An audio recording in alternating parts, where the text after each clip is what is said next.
The stage manager screams about a cue light that won't trigger, his voice cracking over the headset, but the sound barely registers over the blood rushing in my ears. I'm standing in the wings, the semi-darkness pressing in, suffocating. The production is over budget and behind schedule, and the weight of it sits squarely on my shoulders. I'm the newcomer, the risk, the one everyone is waiting to see fail. The stage lights bleed into the wings, blinding and hot, disorienting me until the floor feels like it's tilting. I close my eyes, trying to find a breath that isn't shallow, but the panic is a rising tide. Then, a touch. Cool, firm, absolute. A hand wraps around my wrist, fingers pressing into the pulse point, grounding me instantly. I snap my eyes open. Naomi is there, standing amidst the chaos like she exists in a different frequency entirely. She doesn't speak, doesn't look at the screaming crew. She just holds my wrist, her thumb stroking once, deliberately, pulling me back from the ledge. That touch was the first honest thing to happen all day. A stark contrast to the sterile, fluorescent-lit purgatory of the first table read 3 weeks ago. I remember walking into that room, feeling like an imposter in my own life.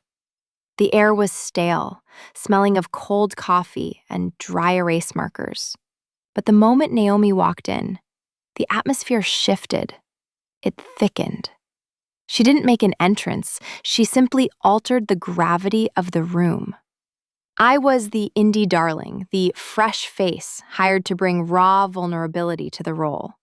But Naomi was an institution. Her reputation preceded her, bisexual, fiercely private, known for performances that were less about acting and more about bloodletting. She had a history of consuming her co-stars, not maliciously, but with an intensity that blurred the lines between the work and the woman. We sat across from each other at the long, scarred table.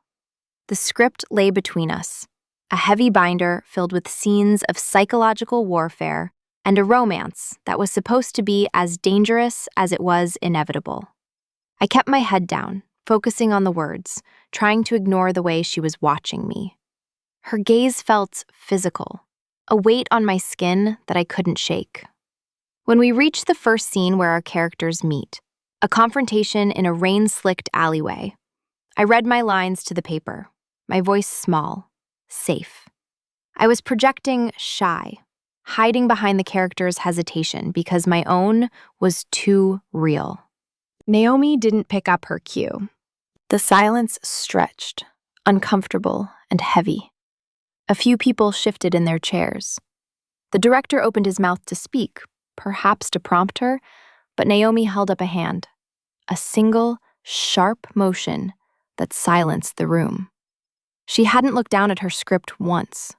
She was waiting. Slowly, I lifted my eyes. She was looking right at me. Her expression unreadable, but intense. It wasn't a glare. It was a challenge. Her eyes were dark, intelligent, and absolutely unflinching. She was demanding that I show up. Not the character, but me. She wanted to see if I could handle the weight of her attention. My heart hammered against my ribs, a traitorous rhythm that had nothing to do with the script. I forced myself to hold her gaze, to not look away, even though every instinct screamed at me to retreat to safety. "Say it again," she said. It wasn't a line from the script. Her voice was low, a rich contralto that seemed to vibrate through the table. "And this time, look at me when you tell me you hate me." The room went dead silent. This was a test. I could feel the crew watching, the director holding his breath. I swallowed the lump in my throat. I didn't look down. I locked eyes with her, feeling the heat rise in my cheeks, the sudden, sharp proximity of her focus. I repeated the line. My voice wasn't small this time. It was shaky, yes, but it was directed at her, charged with a sudden, real spark of defiance. Naomi didn't smile. She just nodded, a microscopic dip of her chin, acknowledging that I hadn't folded. Then she delivered her line, her eyes never leaving mine, her voice dropping to an intimate register that made the crowded room disappear. The chemistry wasn't something we were building. It was something she was excavating, digging it out of me with precision tools. When the director finally called for a 15-minute break, the tension didn't dissipate. It hung in the air, suspended. I sat there for a moment, unable to move, feeling like I'd just run a sprint. Naomi stood up, smoothing her shirt, and walked past me. She didn't stop, didn't offer a reassuring pat on the shoulder. But as she passed, the scent of her, sandalwood and something darker, like expensive tobacco, lingered, a sensory ghost that kept my pulse racing long after she'd left the room.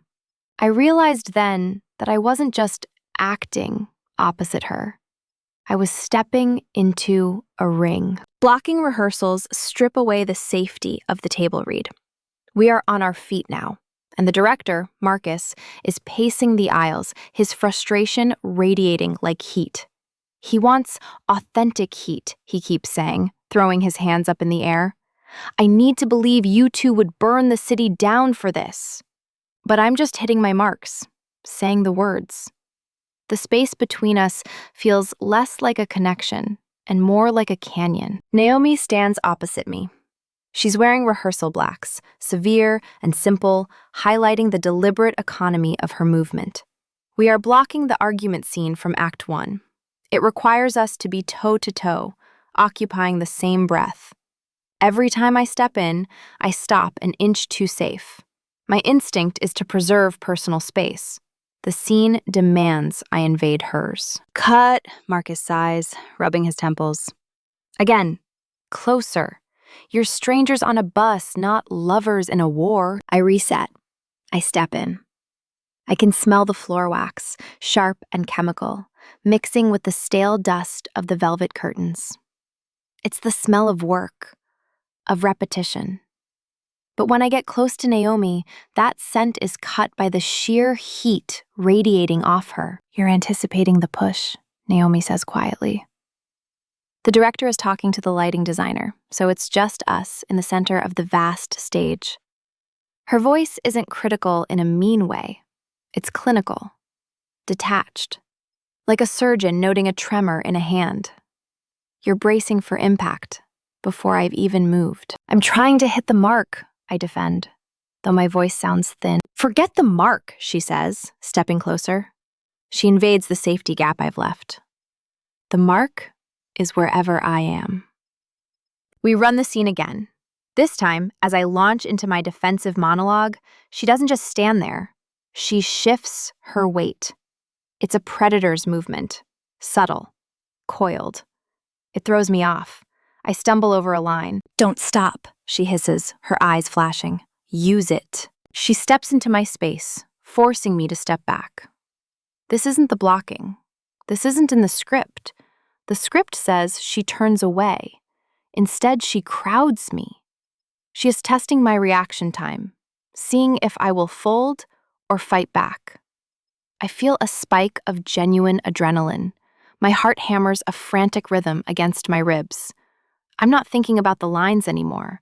I'm thinking about her proximity, the way her gaze drops to my mouth for a split second before snapping back to my eyes. There, she says, breaking character, but not the distance. That's the pulse. You felt that? I nod, unable to speak.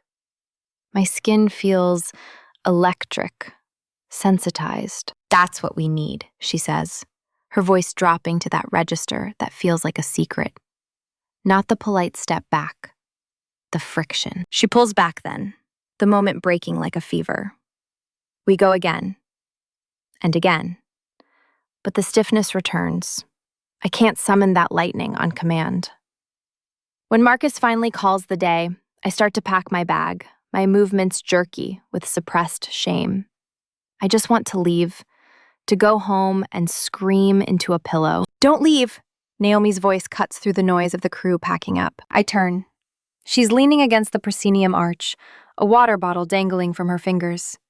She looks fresh, untouched by the grueling 6 hours we just spent. "We need to fix this," she says, not as a question, but as a statement of fact.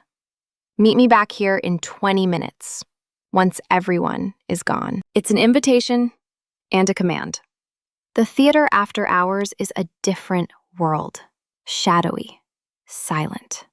But looking at her, standing there with that calm, terrifying precision, I know I'm not going to say no. I can't. The theater at night is a different beast entirely. During the day, it's a factory, noisy, chaotic, smelling of sawdust and stress. But after hours, when the crew is packed up and the heavy velvet curtain has been flown out, it feels like a cathedral. The silence is heavy, pressing against your eardrums, amplified by the vast, cavernous dark of the auditorium, yawning out beyond the stage. The only light comes from the ghost light, a single, naked bulb in a wire cage standing center stage, casting long, spindly shadows that stretch across the floorboards like reaching fingers. We've been at it for an hour. My throat feels raw, stripped by the dry, recycled air. We are working on a specific dialogue scene from Act 2, a moment where the characters stop fighting and start confessing. It's a quiet scene, which makes it infinitely harder than the shouting matches. There's nowhere to hide. "Again," Naomi says. Her voice is soft, but it carries effortlessly in the acoustic stillness. We run the lines. Again. And again. The repetition is a grindstone, wearing down my polish. The acting tricks I rely on, the thoughtful pause, the specific hand gesture, start to feel heavy and useless. I'm too tired to calculate. I stop projecting. I stop trying to impress her. I just say the words because I want to stop saying them. "Better," she murmurs, pacing the edge of the light's glow. She stops and looks out into the empty dark of the house. "You know what the problem with my reputation is?" I blink, surprised by the sudden pivot. I'm sitting on a prop crate, hugging my knees. "That you're brilliant?" I offer, half sarcastic, half honest. She turns, a wry smile touching her lips. It's the first time I've seen her guard drop all day. That people think the intensity is easy for me.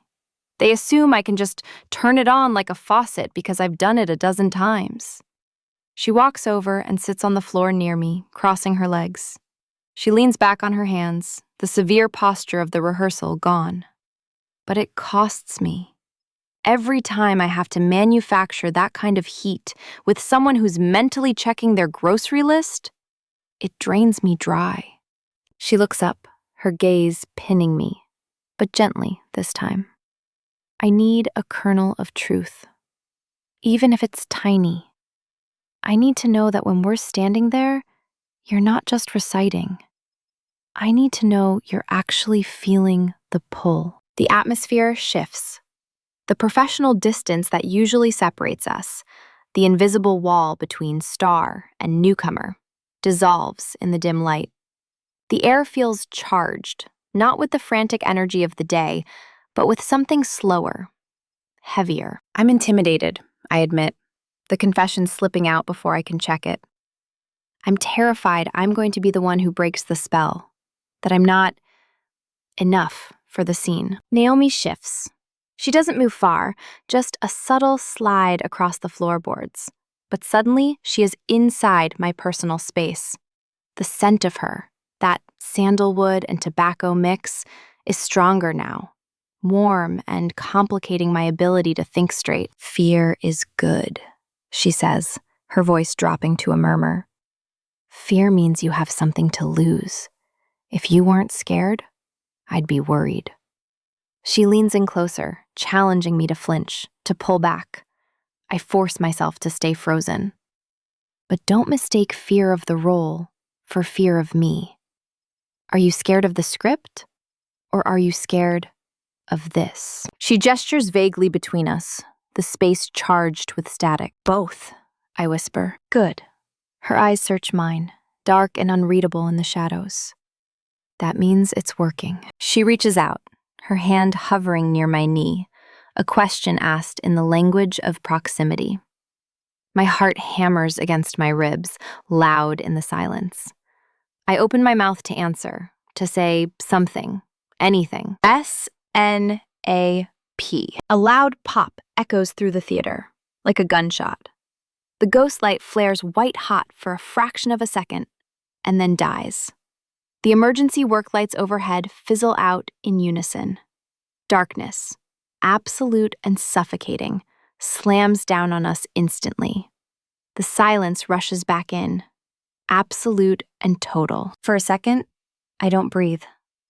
The darkness isn't just an absence of light, it's a physical weight pressing against my eyelids, heavy and absolute. The theater, usually so alive with the hum of electricity and the distant rattle of ventilation, falls into a silence so profound it rings in my ears. We are no longer on a stage. The proscenium arch, the rows of empty velvet seats, the blocking tape on the floor, it all vanishes.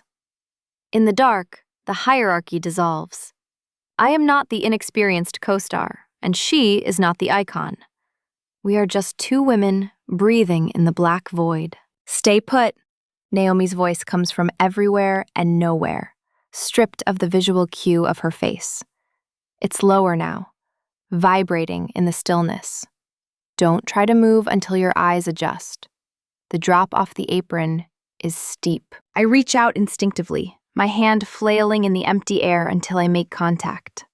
My fingers brush fabric, cotton, warm skin underneath, and I grip her arm.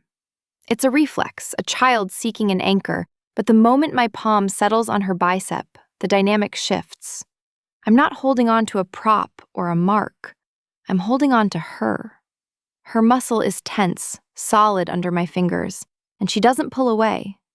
She steps closer, and I can feel the heat radiating from her, a tangible aura in the cold theater air. I've got you, she says.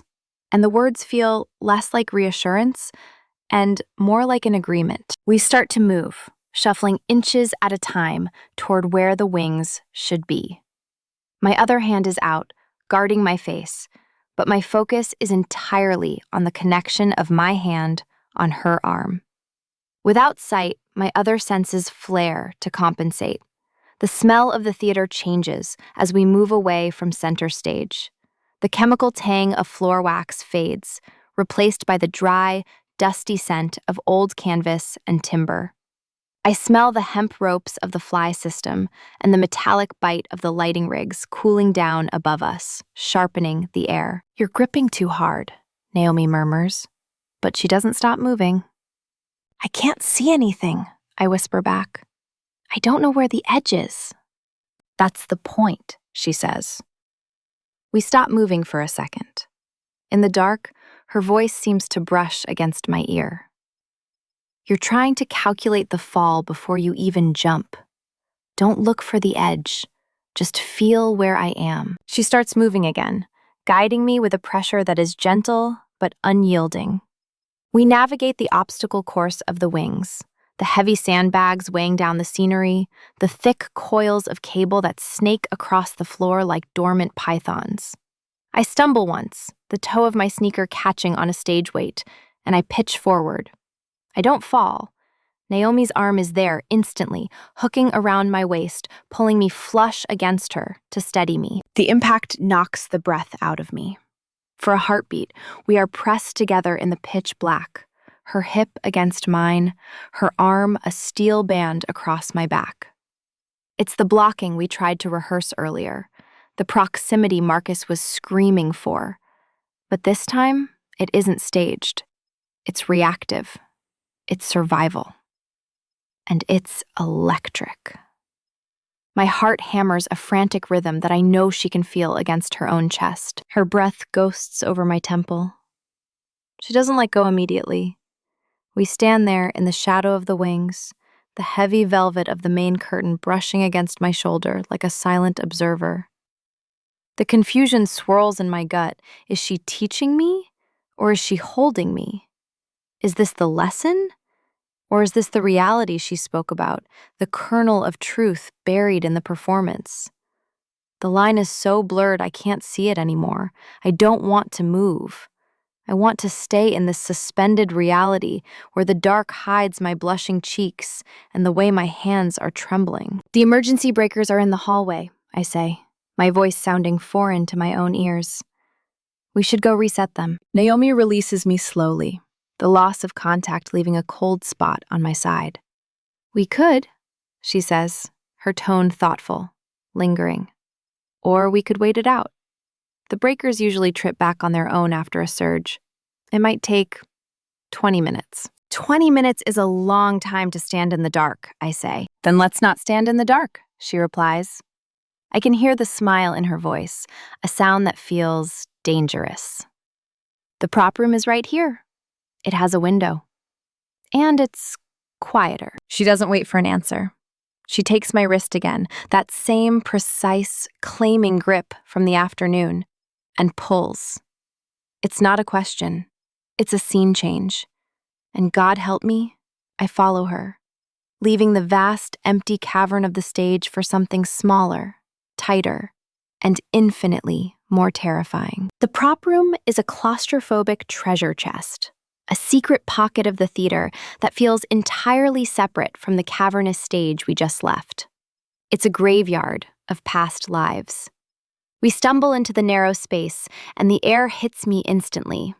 It's thick, still, and heavy with the scent of dust, mothballs, and the cloying, synthetic sweetness of fake flowers. My eyes are still adjusting to the gloom, but I can make out the shapes of 1,000 discarded stories. There are velvet chaises stacked against the far wall, their fabric worn bald in spots.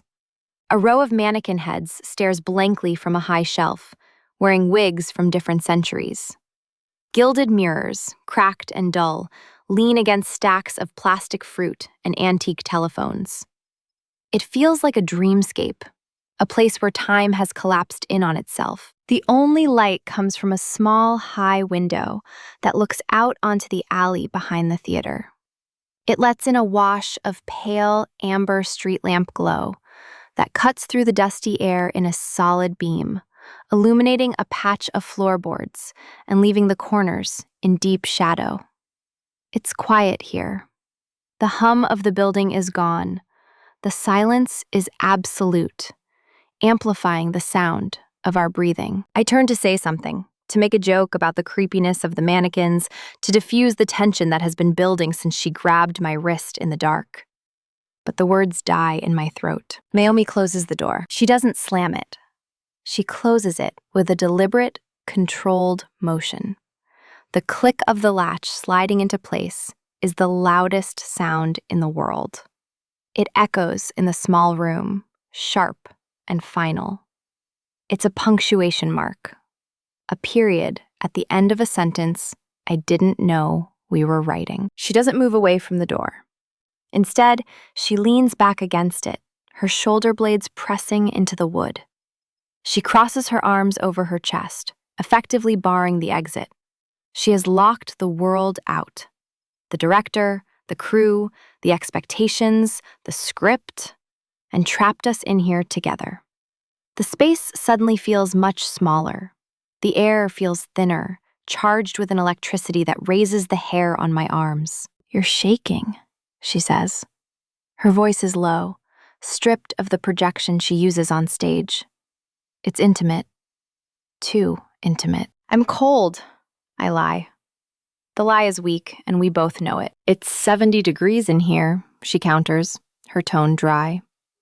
She tilts her head, the amber light from the window catching the sharp angle of her cheekbone and the curve of her jaw, leaving her eyes in shadow. You're not cold. You're hiding. I'm standing right in front of you, I say, trying to summon a scrap of the defiance I found during the table read. I'm not hiding. Your body is, she says. She isn't looking at the room, at the clutter of fake lives surrounding us. She is looking at me. I can feel the weight of her gaze, even through the shadows. It's that same unflinching focus, but here, Without the buffer of the table or the stage, it feels overwhelming. Out there, in the dark, when you tripped, for a second, you let go. You let me catch you. But the moment you found your footing, you walled up again. You pulled away, like my skin burned you. I look down at my hands. They are trembling slightly. It's a lot of pressure, Naomi. The role, the production. It's not the production, she says softly. It's the permission. I look up, confused. What? You're waiting for permission to want this, she says. The words hang in the air, heavy and ambiguous. Is she talking about the scene? The character? Or is she talking about the way the air between us has thickened to the point of suffocation? You're waiting for someone to tell you it's okay to let the chemistry be real. You think if you feel it, you're unprofessional. You think if you let the line blur, you'll lose control. She pushes off the door. The movement is slow, deliberate. She takes a step toward me, navigating the narrow path between a stack of antique luggage and a rack of period costumes. The distance between us, already small, begins to vanish. The shadows seem to move with her, wrapping around us, turning the prop room into a confessional. I'm not talking about acting anymore, she whispers, and the truth of it slams into me. I take a step back, my boot heel scuffing against the worn floorboards. But the room is small and unforgiving. My hips bump against the edge of a heavy oak sideboard, the wood biting into my lower back. I am cornered, trapped between the dusty history of the theater and the very present, very real force of nature that is Naomi. She doesn't stop moving until she is inches away, close enough that I have to tilt my head back to meet her eyes. The amber light from the street lamp catches the side of her face, illuminating the sharp intelligence in her gaze and the slight, deliberate parting of her lips. She doesn't touch me immediately. She lets the proximity do the work first. The air between us compresses, thick and charged, smelling of old velvet and heavy with the heat radiating from her skin.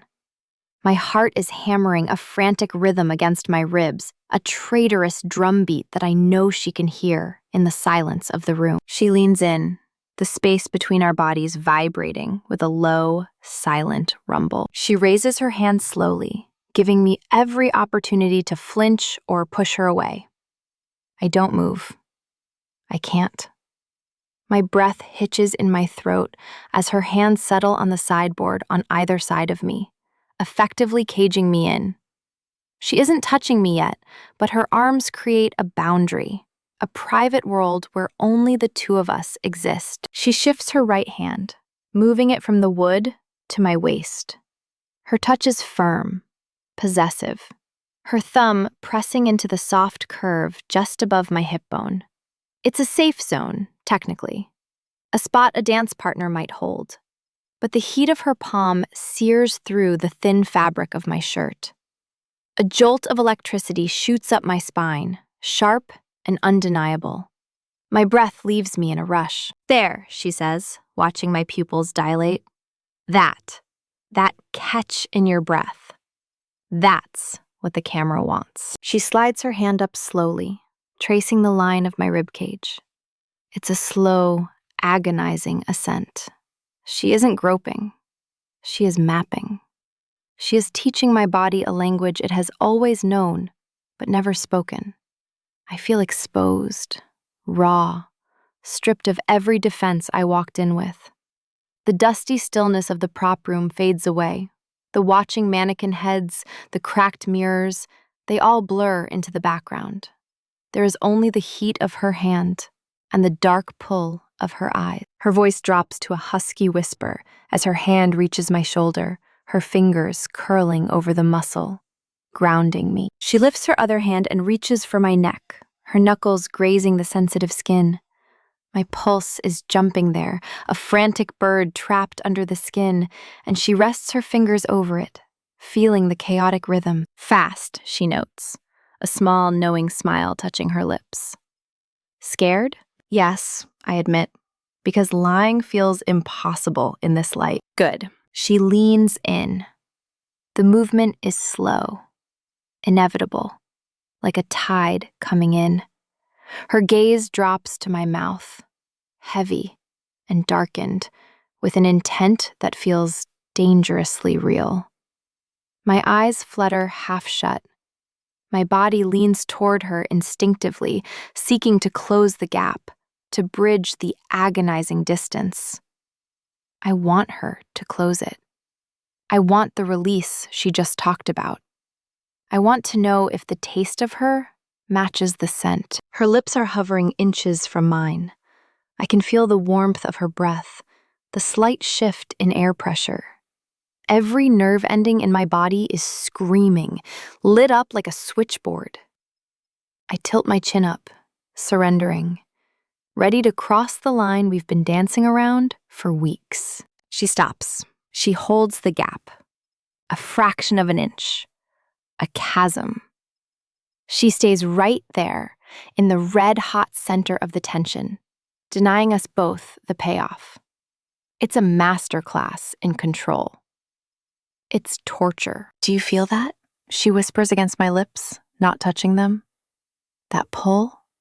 I nod, unable to speak, my hands clutching the edge of the sideboard behind me to keep from grabbing her. Before I can process the moment, before I can decide whether to kiss her anyway or collapse, a loud buzz sounds from the hallway. The fluorescent lights outside flicker and then snap back on, casting a harsh, artificial glare through the transom window above the door. The spell shatters. The amber intimacy of the prop room is invaded by the cold reality of the theater coming back to life. Naomi pulls back slowly, the loss of her warmth, leaving me shivering in the sudden cold. The next morning, the rehearsal hall feels different. The air is no longer stale with the smell of floor wax and anxiety. It feels charged, heavy with a static electricity that seems to hum beneath the noise of the crew setting up. When I walk in, I don't look at the floor. I look for her. And when I find Naomi, standing by the coffee cart with a script rolled in her hand, she is already looking at me. There is no wave, no polite morning greeting, just a lock of eyes, a quick, sharp acknowledgement of the secret we locked into the prop room the night before. A shiver traces down my spine, not of fear this time, but of recognition. We move into the run-through of Act 1. It's the same scene we struggled with for days, the confrontation where my character tries to push her away, claiming indifference, while her body betrays her. Before, I was calculating every step, measuring the distance to ensure I didn't get too close. Today, the calculations are gone. I walk onto the stage, and the muscle memory of the prop room takes over.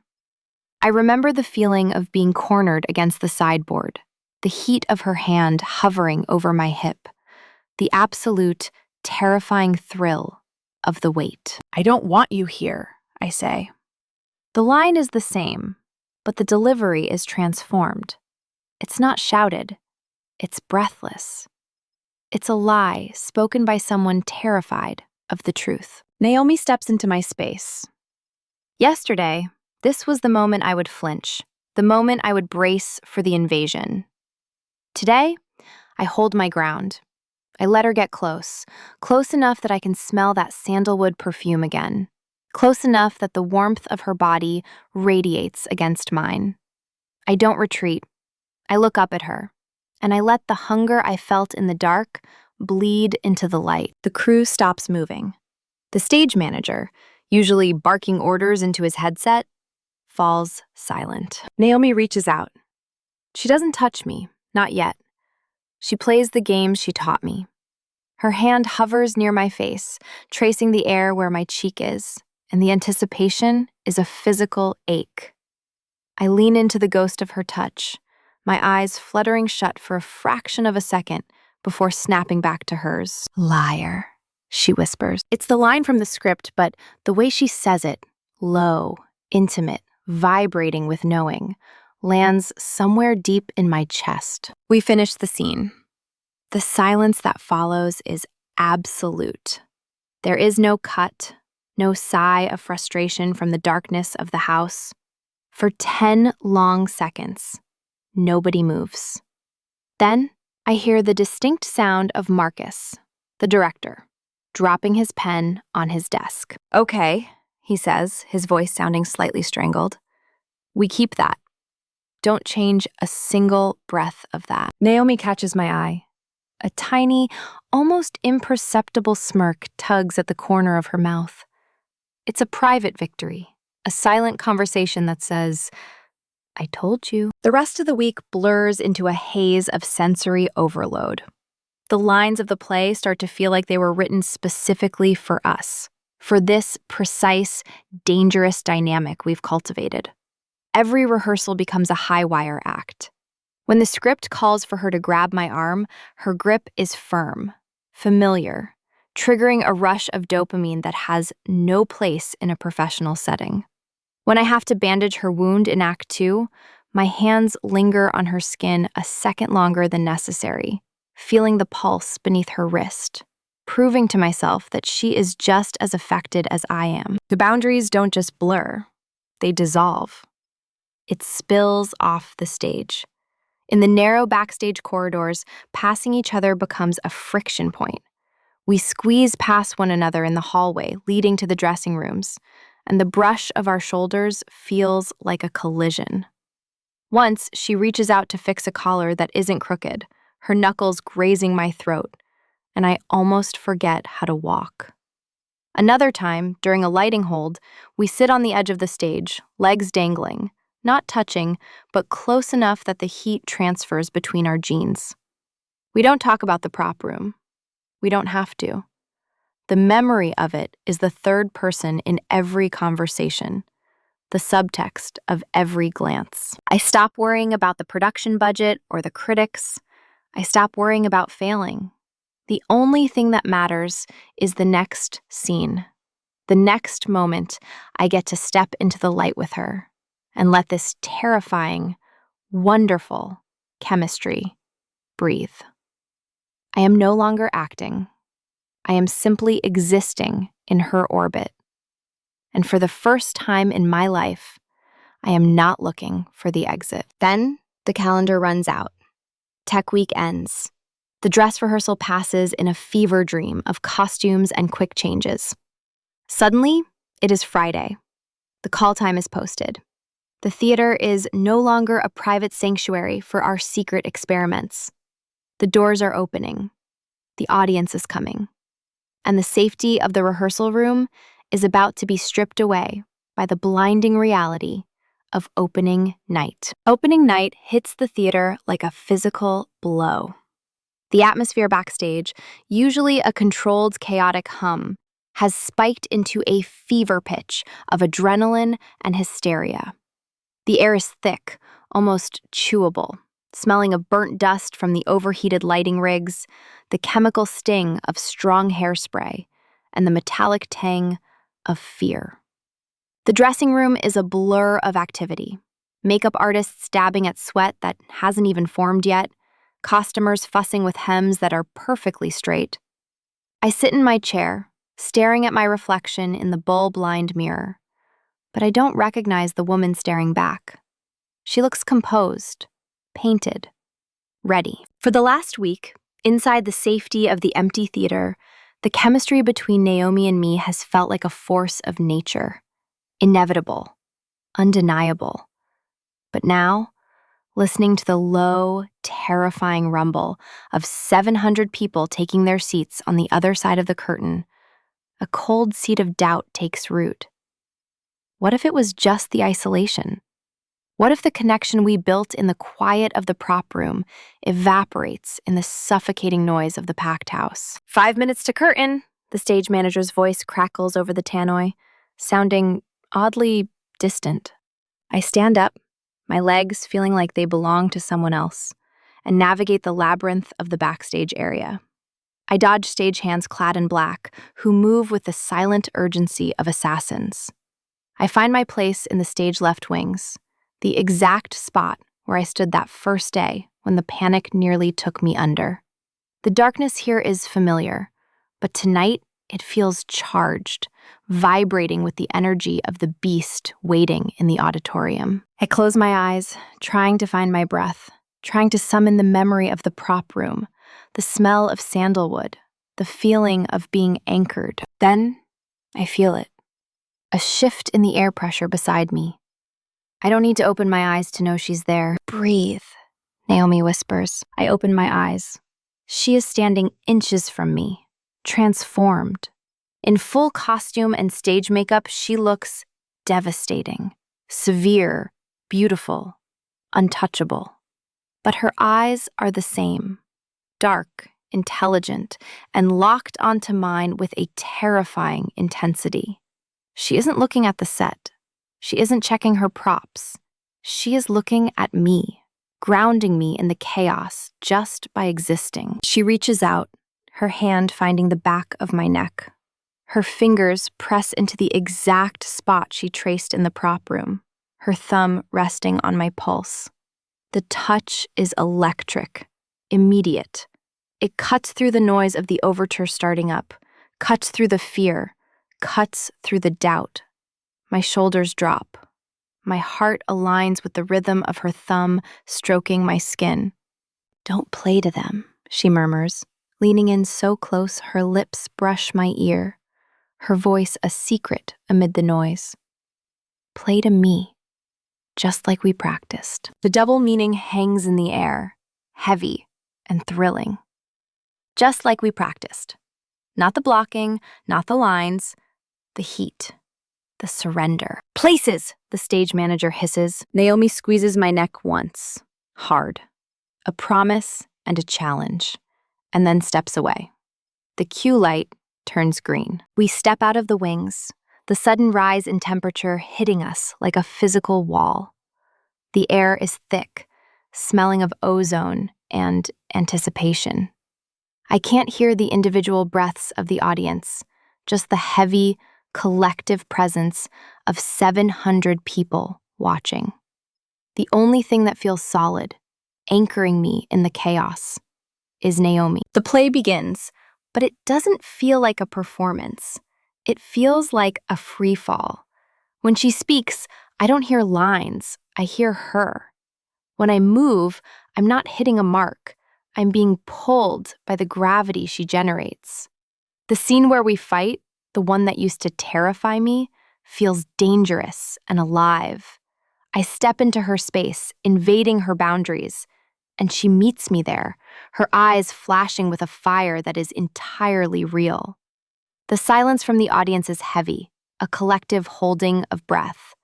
They can feel it too. This isn't acting. This is two people unraveling in real time. When the final curtain falls, cutting off the light and the view of the stunned house, we are standing inches apart, chests heaving, sweat cooling on our skin. The applause starts as a rumble and grows into a roar, but I barely hear it. All I can hear is the sound of her breathing, syncing perfectly with mine in the sudden, beautiful dark. The applause is a distant roar now, muffled by the heavy fire curtain. But the blood is still thundering in my ears. The immediate reality isn't the flowers or the accolades. It's the heat radiating off Naomi standing next to me, her chest heaving in sync with mine. We don't speak. We don't have to. She grabs my hand, not the character's hand, but mine, and pulls me through the labyrinth of the backstage, bypassing the stage manager who is trying to hand us water bottles, bypassing the producer who wants a word. We crash into the dressing room like survivors washing up on shore. The door clicks shut, sealing out the chaos, and suddenly it's just the hum of the vanity lights and the smell of setting powder and sweat. I lean against the counter, my legs finally giving way to the trembling that has been threatening to take me down since Act 1. Naomi doesn't sit. She paces, her energy too big for the small room, stripping off her costume jacket with jerky, impatient movements. "That wasn't the script," I say, the words tumbling out breathless. I look at her in the mirror. Naomi stops pacing. She looks at my reflection, her eyes dark and unreadable. She crosses the space between us in 2 strides. It's the prop room all over again, but the hesitation is gone. She crowds me against the vanity, her hands gripping the edge of the counter on either side of my hips, trapping me. "We can't leave that here," she says, leaning in until I can feel the warmth of her breath on my face. Her voice is rough, stripped of the stage polish. What just happened out there? It's not staying in the theater. She grabs her coat and tosses mine at me. We leave the theater through the loading dock, escaping into the cool, damp night air before the cast party can claim us. The silence of the alley is a balm after the noise of the show. We walk to her car, the gravel crunching under our boots, the professional boundary that usually separates co-stars dissolving with every step. Inside the car, the world feels hermetically sealed. The leather seat is cool against my back, a stark contrast to the fever pitch of my skin. Naomi rests her forehead against the steering wheel for a moment, gathering herself, before turning to me. The street lamp outside flickers, reminiscent of the ghost light, casting us in a private, amber glow. "You realize we can't go back," she says quietly. "Tomorrow the reviews will come out. They'll talk about the chemistry, but they won't know the half of it." "I don't care about the reviews," I say, and I mean it. I reach out, my hand finding the back of her neck, my thumb tracing the pulse that is beating just as fast as mine. "I just care about this." She smiles, a real, unguarded smile that breaks my heart in the best way. She leans across the console. The kiss, when it finally comes, is nothing like the stage kiss. It's not performed. It's urgent, messy, and desperate. Her hands tangle in my hair, pulling me closer, erasing the console between us. It's the release of weeks of held breath, of glances that lingered too long and touches that pulled back too soon. It's the crash we talked about in the wings, the surrender without the safety net. It tastes of peppermint and victory. It's a claiming. It's the answer to every question she posed in the dark of the prop room, finally spoken aloud. As we pull away, the theater fading into the rearview mirror, I realize the lesson wasn't about acting. It was about allowing. We spend so much time building walls to protect ourselves, terrified of the fire, that we forget the heat is the only thing that makes us feel alive. If you've ever felt a professional line blur into something undeniable, let me know in the comments.